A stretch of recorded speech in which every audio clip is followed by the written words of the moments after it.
Oke, selamat siang semuanya. Siang ini saya akan menjelaskan materi pertama ya untuk pertemuan kedua kita, yaitu mendefinisikan pemasaran untuk abad 21. Nah, apa yang akan kita bahas di sini? Yang pertama yaitu mengapa pemasaran penting, apa saja ruang lingkup pemasaran, apa saja konsep dasar dalam pemasaran, bagaimana manajemen pemasaran berubah, ya. Apa tugas yang diperlukan untuk manajemen pemasaran yang berhasil. Ya, kita bahas satu persatu ya, Dik. Nah, dalam pemasaran ya atau apa yang dimaksud dengan pemasaran abad 21. Perusahaan itu mempunyai 4 departemen, yaitu ada departemen keuangan, departemen sumber daya manusia, departemen produksi, dan departemen pemasaran. Dari keempat departemen ini hanya satu ya departemen yang menghasilkan uang, yaitu departemen pemasaran. Kenapa departemen pemasaran? Karena di departemen pemasaran inilah perusahaan bisa menghasilkan laba. Ya, di sini perusahaan bisa menghasilkan laba. Caranya apa? Pemasaran inilah yang menawarkan barangnya ke konsumen dan konsumen menyerahkan uangnya ke perusahaan. Nah, uang itulah yang dikelola untuk bagian SDM, untuk bagian produksi, dan untuk bagian keuangan itu sendiri. Nah, jadi kenapa pemasaran penting? Kenapa? Inilah sumber pendapatan dari perusahaan. Jadi kalau Anda pernah menonton film Korea, contohnya VIP, ya drama Korea, dan drama Korea yang lainnya, yang mengutamakan ya setiap alur ceritanya itu tentang perusahaan, yang ditonjolkan di situ adalah bagian pemasarannya. Kenapa bagian pemasaran? Karena memang pemasaranlah bagian dari inti perusahaan yang menghasilkan laba ataupun keuntungan. Itulah mengapa pemasaran sangat penting bagi perusahaan. Nah, menurut American Marketing Associate, pemasaran adalah suatu fungsi organisasi atau serangkaian proses untuk menciptakan, mengkomunikasikan, memberikan nilai kepada pelanggan, dan untuk mengelola hubungan pelanggan dengan cara menguntungkan organisasi dan pemangku kepentingan lainnya. Yang perlu digarisbawahi di sini adalah menciptakan, mengkomunikasikan, dan memberikan nilai dan mengelola hubungan dengan pelanggan. Nah, fokusnya di mana? Keuntungan organisasi dan pemangku kepentingan. Nah, menciptakan itu apa? Menciptakan barang ataupun jasa yang sesuai dengan kebutuhan konsumen. Nah, saat ini kebutuhan kita terhadap sebuah smartphone di mananya? Apakah di fitur kameranya, apakah di fitur gambar, apakah di fitur musik, ya, atau di fitur yang lainnya. Nah, dalam proses menciptakan yang perlu diperhatikan seorang pemasar atau Anda nanti sebagai seorang pemasar adalah kebutuhan. Ya, apa yang menjadi kebutuhan dari seorang konsumen. Nah, setelah Anda ya menciptakan barang atau jasa, nah bagaimana mengkomunikasikannya? Nah, mengkomunikasikan ini maksudnya adalah bagaimana Anda bisa menyampaikan kepada konsumen bahwa Anda itu punya satu produk ataupun jasa yang ingin Anda berikan kepada dia. Komunikasi itu bisa bentuknya iklan, bisa bentuknya promosi, dan yang lain-lain. Nah, kalau Anda mau promosi, media apa yang mau kita gunakan? Apakah media televisi, media koran, media radio, atau media sosial? Nah, ini yang disebut dengan mengkomunikasikan. Nah, yang ketiga poinnya adalah bagaimana memberikan nilai kepada pelanggan. Ya, nilai dalam hal ini adalah bukan dalam bentuk uang, tetapi nilai yang dalam persepsi konsumen. Jika barang yang Anda berikan kepada konsumen itu ya lebih besar ya ekspektasi dari yang mereka harapkan. Misalnya saya mengharapkan sebuah handphone itu ya kameranya bagus lah ya. Kameranya ini bisa mencerminkan diri saya sebenarnya, tidak perlu pakai tidak terlalu cantik, saya yang sebenarnya lah. Tetapi ketika Anda membeli handphone tersebut, Anda coba kameranya, ternyata muka Anda itu jauh lebih mulus dari yang sebenarnya. Nah, ini kan jauh dari harapanmu. Nah, nilai itulah yang diharapkan oleh pelanggan. Nah, contoh yang lainnya. Ketika Anda memakai sepatu dengan merek Nike. Sepatu kan sama aja kan fungsinya kan, yaitu untuk melindungi kaki kita. Tetapi karena yang Anda pakai ini adalah merek Nike yang dipakai oleh pemain basket dunia, nah ini menjadikan nilai lebih. Oh, dia komunitas Nike, komunitas pencinta sepatu bermerek dan lain-lain. Ini yang disebut dengan nilai. Nah, yang keempat, bagaimana mengolah hubungan pelanggan. Nah, hubungan pelanggan maksudnya ini adalah bukan hubungan yang sebentar, tapi hubungan jangka panjang. Nah, hubungan jangka panjang bisa dibangun antara perusahaan dengan konsumen itu dengan memberikan garansi, ya. Garansi, apakah garansinya itu setahun, 2 tahun, dan 3 tahun. Atau hubungan yang lain, misalnya perusahaan mengajak konsumen itu terhubung atau istilahnya bergabung dengan perusahaan. Apakah bisa menjadi agennya atau bisa menjadi partner, ya, dan lain-lain. Contoh yang dilakukan oleh Pepsodent, ya. Apa yang dilakukan Pepsodent dengan pelanggannya? Nah, Pepsodent itu mengajak pelanggan kita untuk berdonasi, ya, misalnya pada bulan puasa. Kalau kita beli Pepsodent, ya, kotaknya itu atau bungkusnya itu jangan usah kita buang. Nah, bungkusnya ini bisa kita masukkan ke kontak amal. Nah, nanti ini bungkusnya akan diganti dengan sembako misalnya, atau diganti dengan untuk makan sahur atau untuk makan pada saat berbuka bagi orang-orang yang membutuhkan. Nah, ini juga yang bagian dari mengolah hubungan pelanggan. Jadi perusahaan di sini mengajak konsumennya untuk bersama-sama menjalin keterkaitan ataupun menjalin hubungan yang baik. Nah, contohnya Pepsodent juga. Nah, kalau kita beli Pepsodent katakan bahwa dari barang yang kamu beli 500 itu sudah disisihkan untuk apa? Untuk kebersihan. Misalnya uang yang kita beli, misalnya saya beli sabun 2.500, ya. 500-nya itu didonasikan untuk apa? Misalnya membersihkan kamar mandi SD, membersihkan kamar mandi masjid atau tempat-tempat umum lainnya. Ini yang disebut dengan hubungan pelanggan. Nah, yang menguntungkan organisasi dan pemangku kepentingan adalah perusahaan tetap mencari untung. Karena tujuan perusahaan berdiri itu hanya ada 2, yaitu mencari laba, ya, dan mencari laba, tetapi tidak tersirat atau istilahnya nirlaba sih, tapi ujung-ujungnya cari laba juga. Itu yang keuntungan. Nah, definisi dari manajemen pemasaran itu apa? Ini tadi kan definisi pemasaran. Nah, definisi manajemen pemasaran itu apa? Gabungan antara seni dan ilmu. Seninya di mana? Nah, ilmunya di mana? Kan gitu kan? Nah, seni dan ilmu dalam memilih pasar sasaran, meraih, mempertahankan, serta menumbuhkan pelanggan dan menciptakan, menghantarkan, dan mengkomunikasikan nilai pelanggan yang unggul. Ya, memilih pasar sasaran. Nah, ini susah gampang dalam hal memilih pasar sasaran. Misalnya, Anda mau menjual kemeja warna putih di kampus Nomensen, ya. Anda mau menjual kemeja warna putih di kampus Nomensen. Ada yang beli? Pasti. Nah, tetapi ketika Anda tetapkan harganya, oke, kemejanya ini harganya Rp999.999. Apakah Nomensen menjadi pasar sasaranmu? Ini kan menjadi pertanyaan. Siapakah nantinya yang mau membeli kemejamu dengan harga Rp999.000 tadi?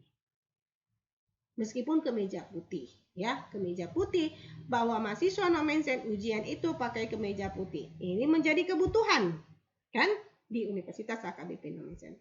Tetapi ketika Anda tetapkan harganya Rp999.999 satu kemeja, ada yang beli? Belum tentu. Jadi dalam memilih pasar sasaran, Anda harus lihat bahwa pasarmu ini punya kemampuan nggak untuk membeli, atau yang disebut dengan daya beli. Nah, Kalau memang kemeja putih di No Man's Land, ya harganya dikurangi supaya konsumennya itu mau beli. Berapa harganya? Apakah 60.000 atau 50.000? Maka tepatlah dalam memilih pasar sasaran. Nah, contoh berikutnya, otomotif mobil Ford punya Amerika masuk ke pasar Indonesia. Nah, Indonesia ini kan negara keempat dengan jumlah penduduk terbanyak. Ya, berarti pasarnya besar kan? Nah, Ford masuk ke Indonesia. Pas nggak pasarnya? Pas, karena banyak orang yang mau membeli mobil. Tetapi yang menjadi masalah adalah kelemahan dari mobil Amerika adalah itu tidak user friendly dan tidak hemat bahan bakar. Ya, kenapa mobil Jepang bisa masuk? Pasar sasarannya tepat. Masyarakat Indonesia butuh mobil, ya. Harganya murah, ya.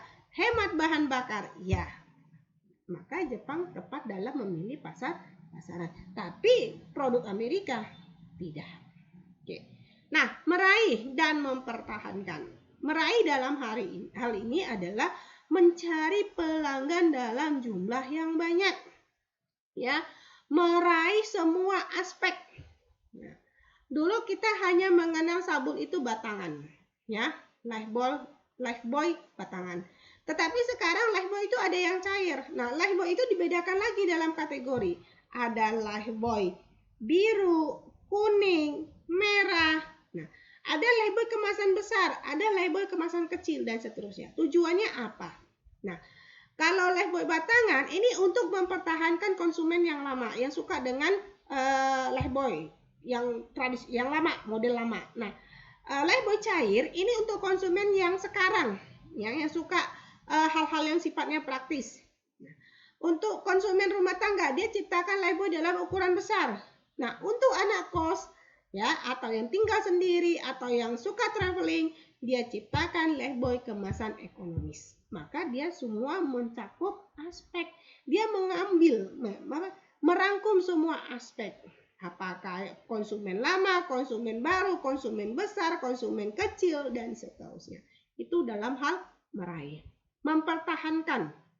Ya, ini lebih susah daripada meraih. Nah, bagaimana kita mempertahankan supaya konsumen kita itu tetap loyal, tetap setia dengan produk yang kita beli. Dengan produk yang kita jual. Bagaimana mempertahankan ini? Ya, lakukan inovasi, lakukan perubahan-perubahan. Dulu Lifebuoy itu kan hanya ada warna merah. Nah, sekarang Lifebuoy ada berapa warna? Ada orange, ada kuning, ada biru, ada merah, biru tua, biru muda, dan lain-lain. Tujuannya apa? Ya, supaya konsumen ini nggak bosen dengan hanya warna-warna ataupun aroma-aroma itu aja. Ya, ini yang dilakukan oleh perusahaan Lifebuoy Lux terutama. Nah, Lux ini sekarang sudah mulai banyak varian. Tujuannya apa? Supaya konsumennya itu nggak bosan. Nah, kalau Anda hanya pakai Lifebuoy ungu dari lahir sampai sekarang kuliah, bosan kan? Nah, Anda butuh aroma yang lain. Inilah yang dilakukan oleh perusahaan. Nah, menumbuhkan pelanggan maksudnya di sini adalah menciptakan pelanggan baru. Ya, menciptakan pelanggan-pelanggan baru dengan menciptakan berbagai variasi dan menarik pelanggan yang ada untuk suka terhadap produk kita. Inilah yang disebut dengan definisi pemasaran, yaitu seni dan ilmu memilih pasar sasaran, meraih, mempertahankan, serta menumbuhkan pelanggan dengan menciptakan, menghantarkan, dan mengkomunikasikan nilai pelanggan yang unggul. Nah, apa yang dipasarkan saat ini? Ya, di abad 21 ini, apa yang dipasarkan? Nah, kalau dulu yang dipasarkan itu hanya ada dua, yaitu barang dan jasa. Sekarang sudah mulai banyak item yang bisa kita pasarkan. Nah, kita bisa pasarkan orang. Nah, orang dalam hal apa? Artis. Nah, seperti Bon Jovi ini. It's My Life. Lagu yang cukup fenomenal yang dibawakan oleh band legendaris Bon Jovi. Mungkin Anda belum lahir ya, zaman Bon Jovi ya. Zaman Anda itu Super Junior, ya, Blackpink, apa lagi? Dan lain-lain, Korea gitu ya. Nah, tempat ini yang dijual apa? Apa yang dipasarkan? Nah, ada Raja Ampat kalau di Indonesia, ada Bali, ada Danau Toba, Bukit Indah Simar Jarunjung, dan lain-lain. Inilah tempat-tempat yang bisa kita pasarkan. Nah, pengalaman. Nah, acara, properti, organisasi, informasi, dan ide. Nah, pengalaman. Ini pengalaman bagaimana yang dipasarkan. Inilah bisnisnya Chairul Tanjung. Ya, Anda kenal Chairul Tanjung? Yaitu pemilik perusahaan Trans Corporation. Apa yang dia jual atau apa yang dia pasarkan dari pengalaman? Kita membayar sejumlah uang ke Trans Studio Bandung untuk beli pengalaman. Pengalaman apa? Pengalaman naik jungkal-jungkit, ya. Pengalaman naik roller coaster. Nah, kalau di Medan ada di Mickey Holiday. Nah, ini yang jual pengalaman. Nah, acara apa yang dijual? Jadi kalau Anda rajin nonton televisi, ya, kayak sekarang acara-acara itu yang ratingnya tinggi, Jeritan Hati Istri. Lagunya seperti ini. Ku menangis. Indosiar. Itu banyak loh penontonnya. Ini acara. Nah, apalagi Bos Q. Punyanya Baim Wong sama istrinya. Baru acaranya Raffi Ahmad. Nah, ini acara-acara yang Anda sukai ya. Properti. Nah, properti itu apa? Bisa apartemen, bisa rumah, bisa tanah, gedung, dan lain-lain. Kenapa properti ini sekarang menjadi hal yang penting untuk dipasarkan? Orang sekarang pestanya di gedung, buat acara-acara di gedung, di hotel, di aula, dan lain-lain. Nah, organisasi yang dipasarkan, nah sekarang ini yang terkait dengan pilkada, organisasi yang laku adalah partai politik. Ya, tentukan partai politikmu dari sekarang. Inilah organisasi. Baru informasi. Informasi apa? Ini yang lagi booming, ya, vaksin COVID-19. Nah, dunia atau WHO itu sudah mengumumkan beberapa vaksin, ya, untuk COVID-19. Nah, begitu vaksinnya diumumkan, yang naik itu apa? Saham dari perusahaan-perusahaan obat dunia. Apakah Kimia Farma, Paros, atau Kalbe Farma. Nah, ini yang disebut dengan informasi.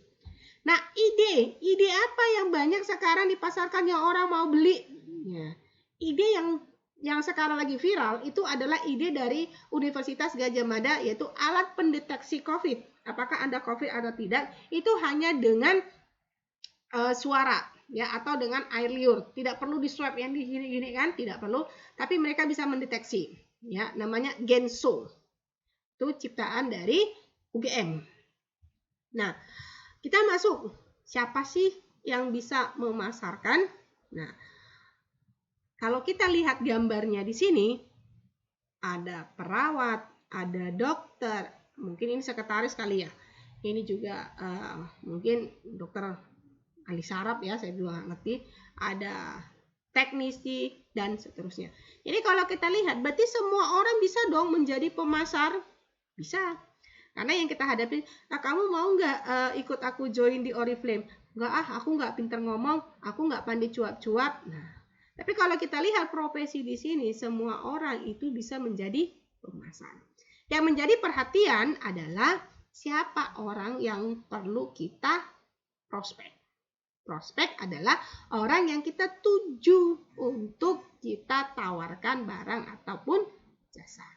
Nah, untuk melihat apakah konsumen itu bisa kita prospek, yang perlu kita lihat adalah dia memberi perhatian enggak? Dia punya daya beli enggak?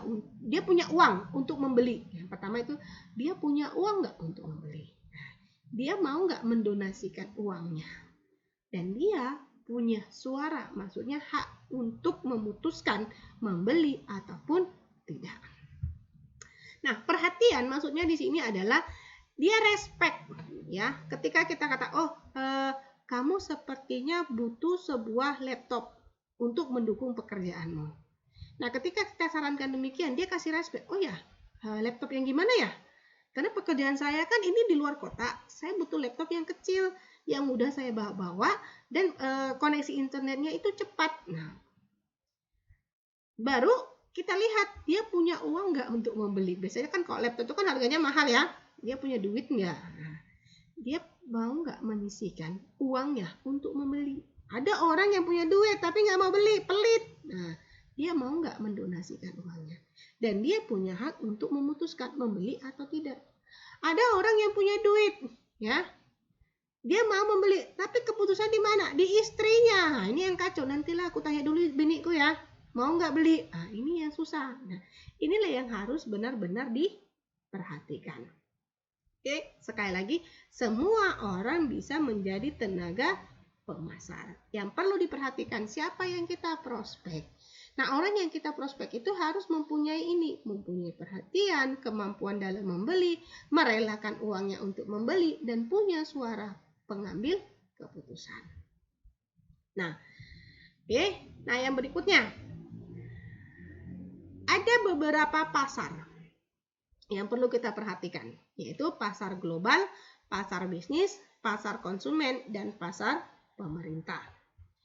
Baru, pasar global adalah pasar lintas negara, ya, Indonesia ke Cina, Indonesia ke Malaysia, Indonesia ke Singapura, Indonesia dan ke negara-negara lainnya. Nah, pasar bisnis adalah di mana kita melakukan pembelian satu barang atau jasa bukan untuk kita konsumsi, tapi untuk kita dagang kembali atau kita tawarkan ke orang lain. Misalnya, Anda beli mobil. Mobil ini Anda gunakan untuk dirental atau Anda sewa-sewakan. Atau mobil ini Anda beli untuk alat transportasi. Misalnya, Medan Sibolga, Medan Sidikalang, atau Medan Porsea, ya, taksi gelap itu kan. Nah, itu yang disebut dengan pasar bisnis. Atau Anda memborong duku satu pohon, kan nggak mungkin kau makan duku satu pohon kan. Nah, dukunya itu apa? Anda jual lagi ke pajak kah, ke Facebook kah, atau kemana-mana. Nah, pasar konsumen adalah pasar yang Anda beli barang atau jasa untuk Anda pakai. Nah, pasar pemerintah itu siapa? Ada rumah sakit, ada penjara, ada panti sosial, sekolah, dan yang lain-lain. Yang mana pasar pemerintah ini adalah pasar yang mempertimbangkan harga. Ya, jadi jangan jual mahal-mahal ke pemerintah, karena ini adalah pasar sosial. Nah, ada beberapa jenis pasar. Ya, pasar fisik, ruang pasar, dan yang terakhir adalah metamarket. Apa itu pasar fisik? Mall, pajak, Indomaret, Alfamidi, Kasimura, Suzuya, dan lain-lain. Inilah yang disebut dengan pasar fisik. Ada barangnya, bisa kita pegang, bisa kita sentuh, bisa kita coba, dan bisa kita tawar. Inilah yang disebut dengan pasar fisik. Kayak Petisa, Sambu, Pajak Sentral. Nah, itulah yang disebut dengan pasar fisik. Pasar Kampung Durian, itulah dia. Nah, ruang pasar inilah yang disebut dengan Lazada, Blibli, Tokopedia, Bukalapak, Zilingo, Shopee, dan lain-lain. Yang mana Anda hanya butuh sebuah smartphone untuk bisa melakukan transaksi jual beli atau transaksi dagang. Nah, apa itu metamarket? Nah, ini metamarket skupnya, kalau Anda beli satu produk, Anda perlu pendamping. Nah, Anda mau beli satu produk, tapi Anda harus memperhatikan pendampingnya, barang pendampingnya. Misalnya, Anda mau beli sebuah mobil dengan harga 500 juta. Yang Anda lihat bukan hanya mobilnya saja, tapi yang Anda perhatikan adalah ini bengkelnya ada nggak? Yang jual spare partnya di mana ya di Medan ini? Misalnya Anda mau beli mobil Lexus dengan harga 600 juta. Bengkel Lexus di mana ya? Terus spare part Lexus di mana ya belinya ya? Terus kalau rusak, nah ini bensinnya gimana? Kalau rusak tengah jalan, ada nggak truk ataupun asuransinya yang bisa mengangkut ya ataupun mendorong apa istilahnya itu ya, mengambil mobil saya ketika saya mengalami kerusakan di tengah jalan? Ada nggak asuransinya? Inilah yang disebut dengan Metamarket. Nah, Metamarket ini hanya berlaku untuk produk-produk yang harganya mahal. Nah, misalnya Anda mau beli emas 50 kg. Mungkin nggak ya? Mungkin aja ya. Anda beli emas 50 kg. Nah, Anda beli emas 50 kg. Kan nggak mungkin kau pakai kan? Ya nggak muat lah di badanmu, kau anting-antingmu. Ini pula nanti kau pasang emas, ini kau pasang emas, semua kau pasang emas. Nah, emas ini kan Anda mau jadikan investasi. Nah, yang Anda perhatikan adalah safety box-nya di mana? Apakah Bank BRI, Bank Sumut, Bank Mandiri, BNI, atau bank yang lainnya? Nah, bagaimana dengan asuransinya? Nah, itu yang disebut dengan Metamarket. Nah, kalau Metamarket dari mobil, yang perlu diperhatikan adalah bagaimana asuransinya, bagaimana spare part-nya, bagaimana BBM-nya, bagaimana bengkelnya. Oke, itu yang disebut dengan Metamarket. Nah, konsep inti dalam pemasaran yang pertama itu adalah kebutuhan, keinginan, permintaan, penawaran dan merek, pasar sasaran, positioning dan segmentasi, nilai dan kepuasan, saluran pemasaran, lingkungan pemasaran, rantai pasokan, dan persaingan. Ini nanti kita bahas satu persatu per bab. Per bab ini ya. Jadi kalau kebutuhan, keinginan, dan permintaan, ini nanti bab 2. Penawaran dan merek, ini nanti setelah UTS. Pasar, sasaran, positioning, dan segmen, ini juga setelah UTS. Nilai dan kepuasan, ini pertemuan keempat. Saluran pemasaran juga pertemuan keempat. Rantai pasokan dan persaingan, ini setelah UTS. Bab terakhir, dan lingkungan pemasaran, ini bab 3. Ya, nanti kita bahas satu persatu. Oke, nah realitas pemasaran baru. Nah, apa itu realitas pemasaran baru? Saat ini perusahaan dihadapkan pada kekuatan masyarakat. Apa itu kekuatan masyarakat? Internet yang semakin canggih. Globalisasi, tidak ada lagi batas antar negara. Ya, tidak ada lagi batas negara. Dulu kalau kita mau beli sepatu Pinci dari Malaysia atau tas Bonia dari Singapura, itu pakai just tip, jasa titip. Jadi kalau ada tetangga kita atau saudara kita yang ke Singapura ataupun ke Malaysia mau berobat, kita nitip. Nah, belikan Pinci ya, ukuran sekian, warna hitam. Ya, aku belikan tas Bonia ya, yang harganya 6 juta. Nanti warnanya merah, modelnya seperti ini. Ya. Tetapi sekarang nggak perlu. Anda cukup intip aja Lazada, Tokopedia, itu semua ada. Produk-produk dalam dan luar negeri ada dijual. Nah, konsumen itu memperoleh informasi dengan cepat karena apa? Internet tadi yang canggih. Ya.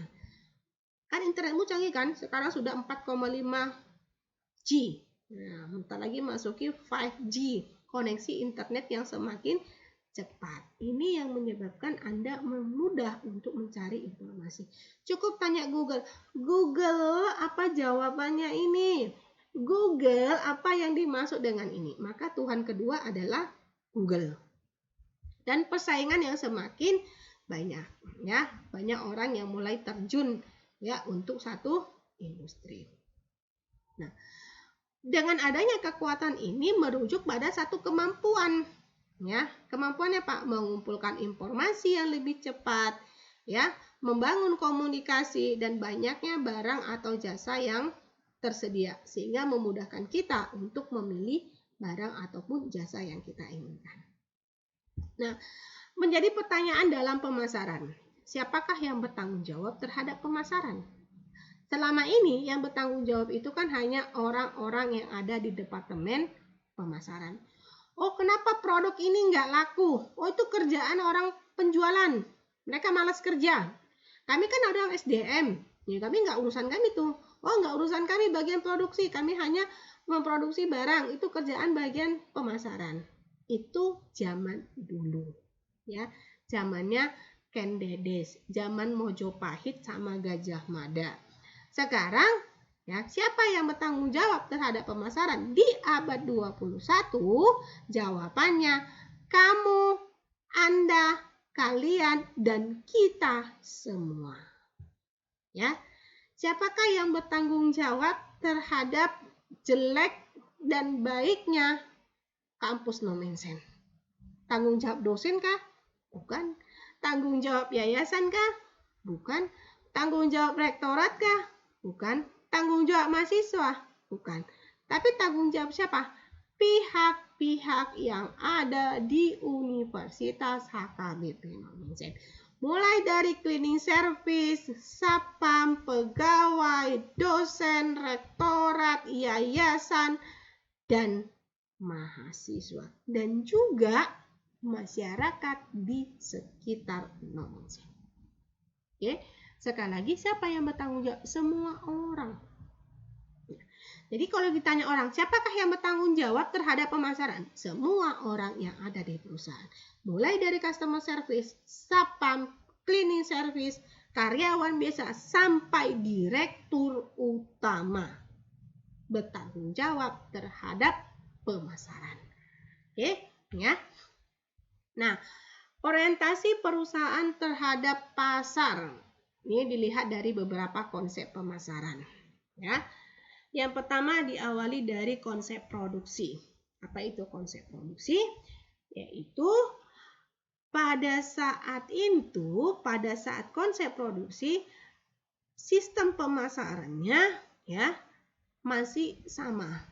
Produksilah produk sebanyak mungkin karena konsumen belum mengetahui nilai, belum mengetahui secara detail apa yang menjadi kebutuhan dan keinginannya. Jadi, apapun yang diproduksi oleh perusahaan pasti dibeli oleh konsumen. Itu konsep produksi. Nah, apa itu konsep produk? Ya, ini sedikit lebih maju daripada konsep produksi. Produk sudah melakukan berbagai inovasi, ya, sudah mulai dibuat dalam beraneka ragam, mulai dibuat berbagai varians untuk memuaskan kebutuhan konsumen. Nah, konsep penjualan di sini adalah perusahaan hanya melakukan penjualan dalam artian hanya mencari untung jangka pendek. Ya sudah, beli syukur, nggak dibeli juga nggak apa-apa. Ini ibaratnya kalau kita berdagang, ya syukur-syukur bisa makan, syukur-syukur bisa laku, kan itu kan. Nah, ini kalau masih konsep penjualan. Ya kalau harganya mahal supaya dibeli orang, ya aku turunkan lagi harganya. Nah, baru apa itu konsep pemasaran? Konsep pemasaran adalah kita sudah mulai memikirkan jangka panjang, ya. Kalau ini tidak laku, apa yang harus saya lakukan? Apakah saya ubah bentuk promosinya atau saya ubah kemasannya? Bagaimana saya membujuk konsumen supaya mau membeli barang dan jasa? Nah, contohnya seperti ini. Kalau Anda pernah jalan-jalan ke Petisa, beli barang. Ai, ini berapa kemejanya? Oh, murah aja, hanya 400.000. Mahal ya? Lo bisa tawar, lo mau tawar berapa? Kan kata si penjual. Dikasih nggak kalau 80.000? Jangan lo naik sedikit lah. Nah, 100 ya? Enggak lah, 85 lah. Terjadi proses tawar-menawar. Oke, deal, harganya menjadi 90.000. Aku mau ukuran S. Nah, kebetulan si penjual ini tidak punya ukuran S. Dia tanya sama pegawai, lo pergi ke toko sebelah, ambil ukuran S. Nah, dia ambil. Anda tahu bahwa toko sebelah itu adalah pesaingnya. Padahal kan seharusnya dia bilang, oh nggak ada, selesai. Pembelinya pergi, tetapi tidak. Dia suruh pegawainya mengambil. Ambil ya dari toko sebelah. Nah, dikasih ini. Nah, salah nggak si penjual? Tidak. Kenapa? Dia sudah menganut konsep pemasaran. Kenapa? Ketika kita mendapatkan barang dengan harga yang sudah kita dealkan, ya, maka untuk kemudian hari kita akan cerita ke orang lain. Belinya di toko si Cina sana aja, si AI sana. Orang itu Cinanya baik loh. Kenapa? Dia bisa nawar, si AI-nya itu juga barangnya lengkap, ya. Kan kita nggak tahu kalau itu ambil toko sebelah. Tapi bagaimana kalau kita belanja sama orang Batak? Nah, Nemboro, ada nggak kemeja? Ada. Berapa harganya? 2.000. Bisa 80.000. Enak kali kau. Masa 2.000 menjadi 80.000. Kalau nggak ada uangmu, nggak usah kau belanja di sini. Kan itu yang terjadi. Ya kan? Kenapa? Dia masih menganut konsep penjualan. Inilah yang membedakan antara konsep penjualan dengan konsep pemasaran. Nah, apa itu konsep pemasaran holistik? Dimensi pemasaran holistik ini cakupannya menjadi lebih luas. Nah, dalam pemasaran holistik, inilah yang terjadi pada abad 21 di era digital sekarang. Yaitu kita harus memikirkan hubungan dengan pemasaran internal, ya, integrasi pemasaran, hubungan pemasaran, dan kinerja pemasaran. Nah, apa itu internal? Bagaimana senior manajernya? Bagaimana departemennya? Apakah ini mendukung untuk kegiatan pemasaran? Nah, bagaimana kita komunikasinya? Apakah komunikasi antar perusahaan dengan konsumen, komunikasi antara kita dengan pesaing, komunikasi kita dengan pemasok, dan seterusnya. Nah, bagaimana hubungan? Nah, hubungan dengan pelanggan, hubungan dengan pemasok, hubungan dengan rekan kerja. Nah, bagaimana dengan lingkungan? Nah, ya, bagaimana pendapatan penjualan, bagaimana brand and customer equity, nilainya, ya, etniknya, lingkungan, legalitas, dan komunitasnya. Nah, inilah yang nantinya harus dipikirkan oleh seorang pemasaran. Contohnya, Unilever ini salah satu perusahaan penghasil produk-produk kamar mandi paling terbesar di dunia, Unilever. Produknya banyak. Nah, karena produknya banyak, mereka juga sebagai penghasil sampah terbanyak, terutama sampah plastik. Nah, sampah plastik ini sudah diklaim sama LSM dunia. Lo Unilever, perhatikan sampahmu ya. Jangan sampai berserakan di mana-mana. Apa yang dilakukan oleh Unilever? Dia membangun satu komunitas, mengajak konsumennya untuk sama-sama peduli terhadap sampah. Ya, Aqua, apa yang dilakukan oleh Aqua? Ya, dia sama-sama mengajak masyarakat untuk menjaga lingkungan karena dia perlu air bersih. Kalau lingkungan tidak bersih, maka air Aqua itu tidak layak konsumsi. Oke, itu yang termasuk dimensi pemasaran holistik. Nah, bagaimana menjalin hubungan dalam pemasaran? Yaitu menjalin hubungan jangka panjang dan mengembangkan jaringan pemasaran. Menjalin hubungan jangka panjang ini bisa dilakukan dengan memberikan garansi untuk satu produk. Contohnya Cosmos, itu dia mampu garansi sampai 5 tahun untuk Cosmos. Biasanya kan hanya 1 tahun untuk alat elektronik, tapi Cosmos itu bisa sampai 5 tahun. LG juga itu sudah memberikan garansi sampai 5 tahun untuk produk-produk tertentunya. Oke.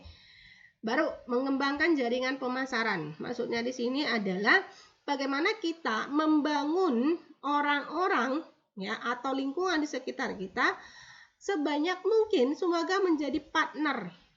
Ya, menjadi partner. Nah, contohnya yang dilakukan oleh Penggadaian. Apa yang dilakukan oleh Penggadaian? Itu agen-agen gade. Nah, siapapun bisa menjadi agen gade, baik mahasiswa, pengangguran, tukang becak, dan seterusnya. Kenapa? Inilah jaringan-jaringan yang dibuat oleh perusahaan.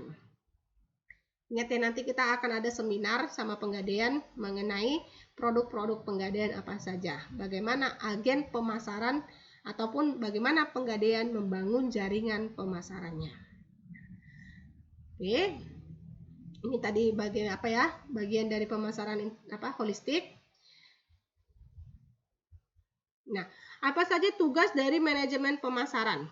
Nah, tugas Anda kalau Anda nanti menjadi seorang pemasar. Yang pertama adalah mengembangkan strategi dan rencana pemasaran, menangkap pemahaman ataupun gagasan pemasar, menghubungan dengan pelanggan, membangun merek yang kuat, membentuk penawaran pasar, menghantarkan nilai, mengkomunikasikan nilai, menciptakan pertumbuhan jangka panjang.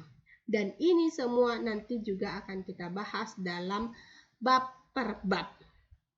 Ya, contohnya mengembangkan strategi dan rencana pemasaran itu nanti pertemuan ketiga. Ya.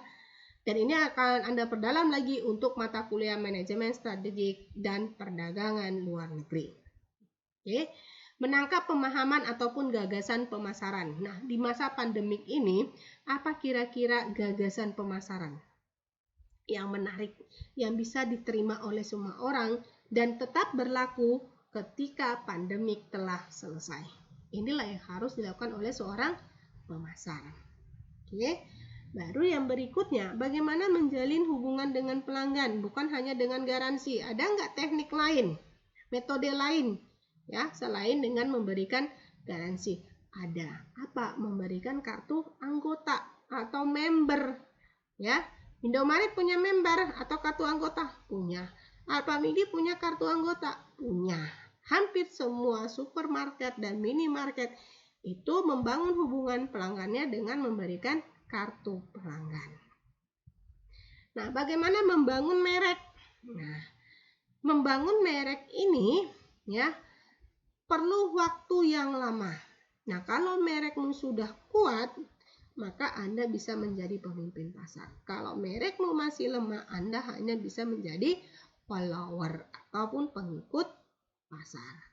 Oke, sampai pada menciptakan pertumbuhan jangka panjang, ini nanti di bab terakhir yaitu pada persaingan bisnis. Nah, sekian saja dulu penjelasan saya di bab 1 mengenai definisi pemasaran abad 21. Oke, tugas Anda berikutnya adalah jawablah pertanyaan-pertanyaan di akhir slide ini.